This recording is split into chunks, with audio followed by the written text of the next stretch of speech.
Alright, what up? In this video, I'm speaking about ambition and how I believe that ambition is a gift, not a curse. I will be connecting it with sort of spirituality and explaining the spiritual significance and deeper meaning behind the fire of ambition. So let's start. Fire is a very masculine element, and ambition is heavily tied to the fire element. The fire deals with aggression, masculinity. It is an unstable, transforming element. It deals with drive, achievement. So, if we look at the chakra system, it is tied to the solar plexus chakra, the fire element. And the solar plexus is all about willpower, drive. It is this masculine leading sort of driving force behind ambition. I believe it is the most active chakra behind ambition within us, right? And so people who are very ambitious, as myself, they may simply have an overactive solar plexus chakra. I will get into that a bit later. But this is the driving force behind it. It is this masculine sort of drive, which is just never ending and never settling. And it brings you a lot of pain and a lot of suffering, much, much more than it brings you joy, at least until you get to where you want to be. But that is also an illusion. So, look, if you're ambitious like me, you may have received certain visions, certain ideas, but mostly it's like images and visions from the universe, whether it's in your dreams or through active imagination, through just like daydreaming. You are able to access certain visions, images of your higher self, not of your higher self, of the best version of yourself, what their life looks like, and what type of things you are able to create and experience within your reality. Now, I believe at first, for a long time, I thought that these visions were literally just given to you as an ambitious person just to torture you because, like, where you're at now and where you see yourself, like the potential you see within yourself to evolve, there is such a big gap between it that it almost feels like it is meant to sort of bring you down because it's something that's almost unattainable. But what I believe is that these visions of your higher self, of the best version of yourself, the strongest, smartest, most spiritually connected, the kindest, the wealthiest, the best version of yourself, whatever you desire to achieve within your life, in whichever category, this version of you exists in some alternate reality, in some alternative universe. And so your higher self, your soul, is displaying these images to you to let you know about the potential within you, to let you know that this power exists within you, and that I believe now that this would not be given to you, or rather, you would not receive access to specific visions, ideas, images, had you not had the potential to make it your reality. Even if for 99% of people this vision never becomes a reality, it does not, stop the fact that it is a potential reality. Because according to Bashar, who is this extraterrestrial sort of alien who gets channeled by a man named Daryl Anka, he basically explains that you never shift Earths. No, you never change the place you're in, but you shift yourself. When you shift yourself, when you shift and transform your inner beliefs, your thoughts, your, emotions, you shift into the version of Earth which is most compatible to the vibration you're currently on. So what I now believe, this image, this sort of fantasy of yours, what this represents is an alternative timeline which can become accessible to you if you align with your authentic self, if you align with your mission, and you truly start pursuing it and acting as the highest version of yourself. That is how you collapse the time between you now and the potential, future you, the best version of you, the potential you see within yourself. And that is this instrument. So what he suggests is you use your imagination, you use your fantasy, and if you're an ambitious person, like I've already said like 3 times, because that's what this video is about, you have these images, and this is your higher self giving you a suggestion, giving you an invitation to sort of sense and get insight into the frequency which you need to be on in order to create this desired reality of the highest version of yourself in your physical reality. And, you know, just like that, the gap is huge. But this higher version of you and you now, and you looking up to the higher version of you, and in a sense feeling some sort of pain or discomfort because you are so far from there, it is not to torture you, it is not a curse, it is not some, yeah, it is not some curse which all ambitious people get. It is your higher self showing you the frequency you need to adopt for yourself in order to collapse this time in between you now and the highest version of yourself. Because if you get access to this frequency, to these visions, to this idea of what your higher self looks like, behaves like, what they are in pursuit of, what they do, right? Whatever that version of you may be, this gives you a taste of this frequency. And when you have a taste and an understanding of who this person is, how they act, how they behave on a day to day basis, what habits they have, how they interact with the others, with the world, how they serve the world, how much money they're making, whatever it is, once again, that's up to you. But you will be able to sort of embrace this person. You'll be able to really step into their shoes and adopt this frequency you felt in some alternate timeline into your current reality. So, what does that mean for me?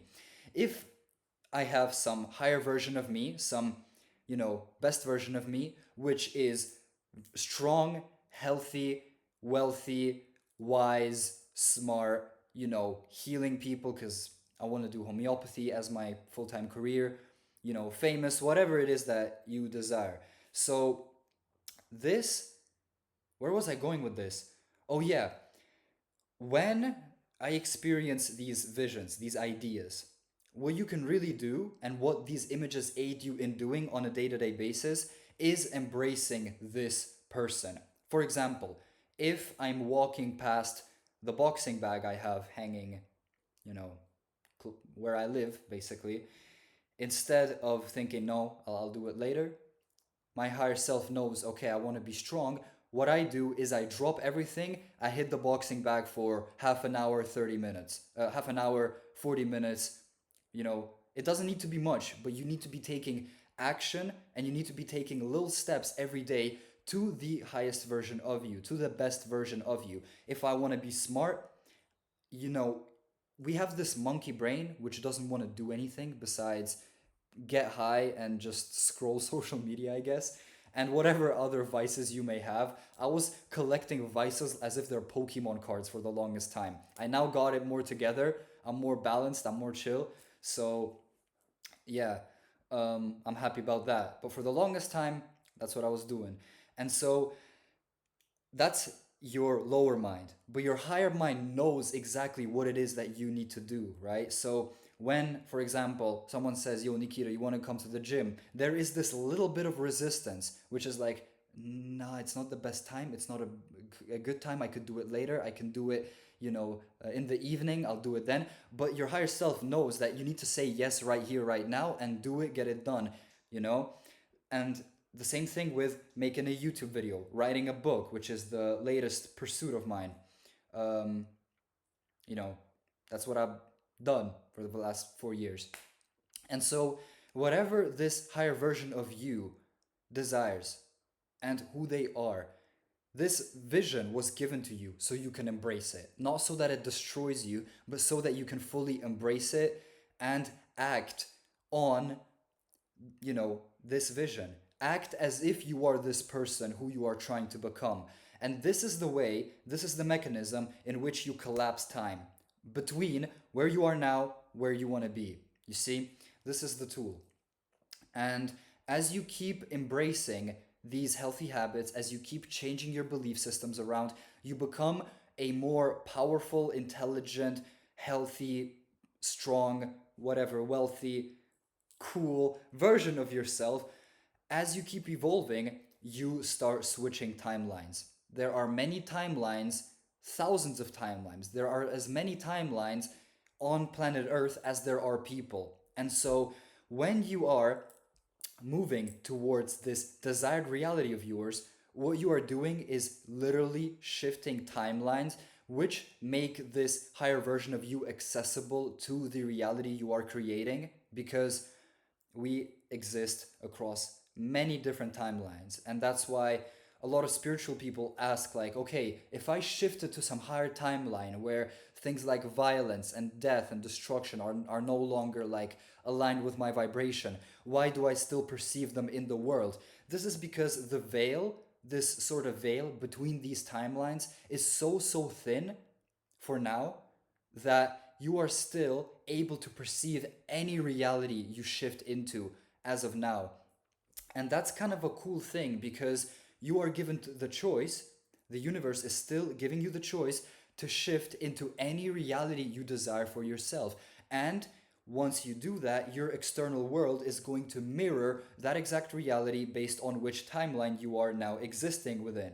And so, if you want to strive up, strive for evolution, for growth, simply start acting on it, and you will naturally start shifting these timelines. And the universe is going to support you in this process of moving to your higher self and actually getting what it is that you want. Because I truly believe that these visions of success, of, my fantasies, that was not given to me so that I can just live with the knowing that that's something I will never attain and this will just cause me pain and suffering.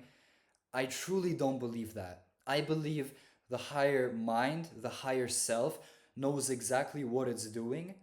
And so, if I am meant to be this crazy person who basically ignores most aspects of a healthy human life and just chases success and chases this sort of vision that I have, then that's what I'm willing to do. And that's the path I'm willing to take, because that's the reality I just choose for myself. I don't really have another option. If you're truly ambitious, and it's something you experience from the moment you wake up to the moment where you go to bed, it's this fire within you that it feels like it's frying your entire being. It feels like at times it creates almost this panic within you that you're not there yet, where it feels like you're literally about to die. It's this almost like a panic attack sort of thing.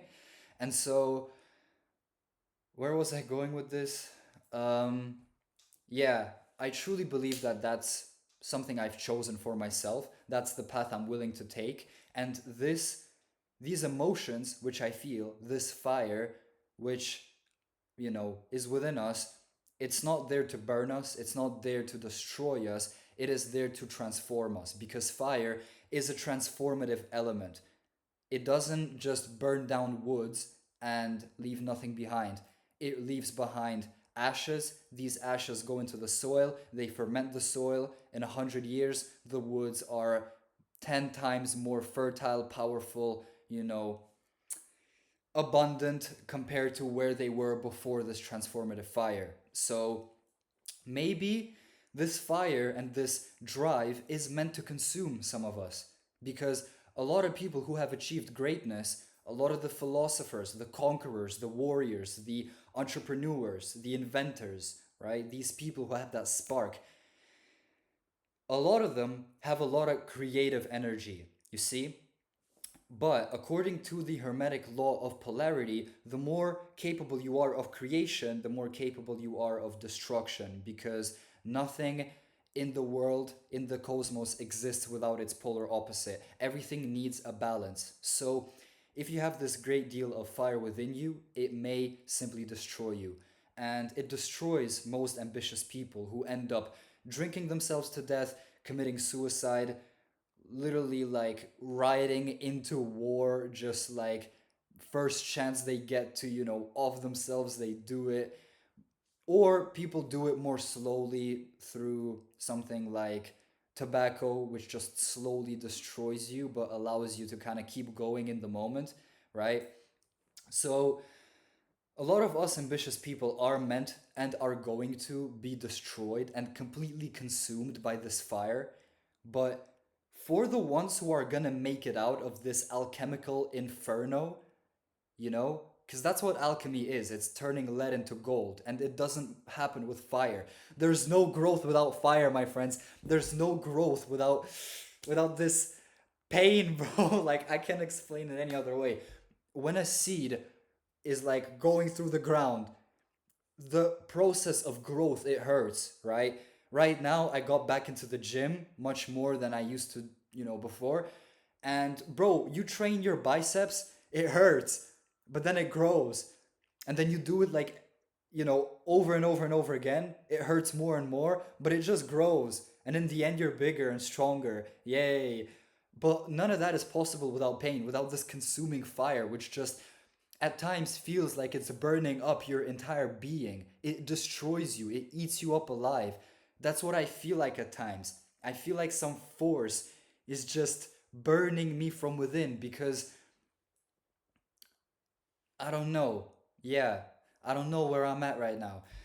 But what I'm trying to do now is use every tool within my, treasure, every tool within my toolbox to use this fire to transform myself, to pour it into my work, into writing, into something like YouTube, my homeopathy stuff, my fitness journey, my health, my wealth, all that fancy stuff.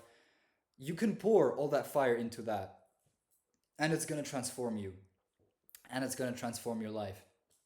Where was I going with this? Oh, yeah, the fire element and ambition, the solar plexus, it's all tied with this masculine drive, which is testosterone. Even if you're not into spirituality and just want to look at it from like a physics standpoint, testosterone is this molecule within the body, which both males and females have, that just refuses you to give up and refuses you to quit and sort of stop. Like, I was in the gym this morning, and after a gym sesh, when my testosterone gets a little boost, a little spike, because I'm already like angry. Like, I wake up, I'm angry. Like, I'm already dealing with it all. And after the gym, after the spike of testosterone, it's like, why have I not conquered the entire world yet? Like, what's wrong with me? Why don't I work hard enough? Why am I not where I want to be yet?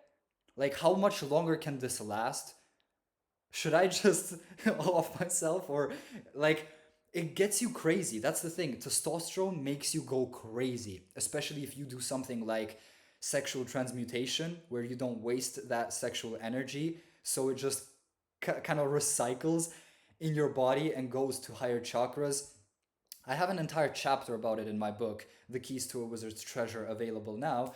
But yeah, this energy can be transformed into higher chakras, into the mental plane, into the spiritual plane. It can aid in spiritual growth, mental power, whatever it is you want to pour this energy into. And it's the same exact thing for the fire element, for ambition. And yeah, I think you're getting the sort of theme I'm working with right now, what I'm trying to do. And this testosterone, it literally either creates or destroys you. If you look at the top 1% men, like when it comes to testosterone, the men who are in the top 1 percentile of testosterone, they're either like CEOs of companies who are making like billions of dollars and just like working 16 hours a day, or they're in prison, or they're dead. Like, this is the choice which testosterone gives you. It's this immense force, and you're either able to handle it and transform it into something, and if you do it smart enough and you completely don't like destroy yourself, you're able to create $1 billion company. You're able to change the world. You're able to heal 100,000 people, like I'm trying to do, right? You can make $1 billion. Like, you can pour this energy into anything you desire.